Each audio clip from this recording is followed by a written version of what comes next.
எல்லாரையும் கூப்பிட்டுக்கிட்டு விஜய் சார் கூப்பிட்டு இதான் இந்த போர்ஷன் நான் இப்படி பண்ணிக்கலாம் அடுத்து நீங்கள் பண்ணுங்க இது பண்ணுங்க அவ்வளோ சந்தோஷமாக இருந்தது. எத்தனை பேர் சீனில் இருந்தாலும் சரி அத்தனை பேர் அதே லெவலில் தான் ட்ரீட் பண்ணுவாப்புல விஜய் சார். இன்னொன்று பார்த்தீங்கன்னா விஜய் சாரோட வளர்ச்சியெல்லாம் சான்ஸே கிடையாது. நான் பேசிக்கலாக உங்கள் அப்பா டிஆர் சார் மாதிரி தான் எஸ்எஸ்சி சாரோட படம் வந்து ஆல்ரெடி சுக்கரன்லேயே நான் வந்து பார்த்தேன். பர்ஃபெக்ஷன்னா சான்ஸே கிடையாது.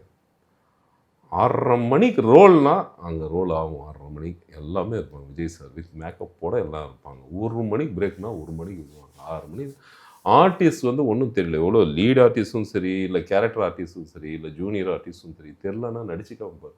அந்த வயசில் ஓடி ஆடி நடிச்சு காட்டுவார் அவர்லாம். அந்த கிருஷ்ணா அவங்க கேரக்டர்லாம் அந்த டெஸ்கெல்லாம் இருக்கும் அதை தாண்டி ஓடணும்.